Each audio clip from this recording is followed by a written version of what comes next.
How does commodity fetishism relate to alienation?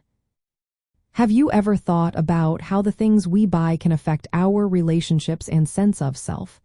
In Marxist theory, this idea connects to two important concepts: commodity fetishism and alienation. Let's break it down. Commodity fetishism is a term that describes how we often view commodities, or goods and services, as having value and power on their own. In a capitalist society, we tend to forget that these objects are actually the result of human labor and social interaction. Instead of seeing the people behind the products, we see the products themselves as if they hold intrinsic value. This shift in perception creates a barrier between us and the social relationships that produce these commodities. Now let's talk about alienation. In Marxist thought, alienation refers to the disconnection individuals feel from their work, their own potential, and from each other. Under capitalism, workers often feel estranged from the products they create. They do not see their labor reflected in the goods they produce, leading to a sense of disconnection from their own humanity. So, how do these two concepts relate? Commodity fetishism is a form of alienation.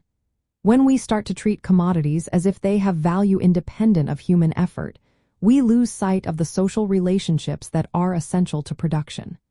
This means that instead of recognizing the importance of cooperation and shared effort, we see economic interactions as mere exchanges between objects. This perspective leads to a deeper alienation from society.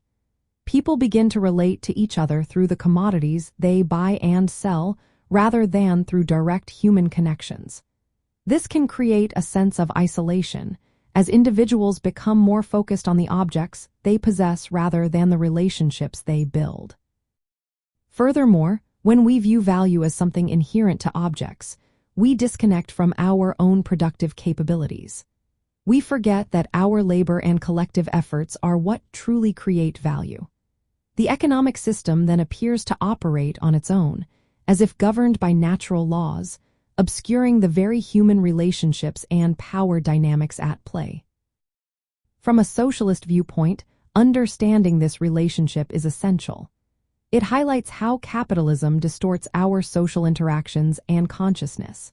To overcome alienation, we need to challenge commodity fetishism. This means transforming our social relations to prioritize human needs over market values. In practical terms, this could involve creating economic structures that emphasize collective control over production. By doing so, we can restore awareness of the social nature of labor. Socialism aims to replace the fetishism of commodities with transparent relationships where people see themselves as active participants in shaping their world. In summary, the connection between commodity fetishism and alienation reveals how capitalism can distort our understanding of value and relationships. By recognizing this, we can work towards a system that fosters genuine human connections and collective well-being.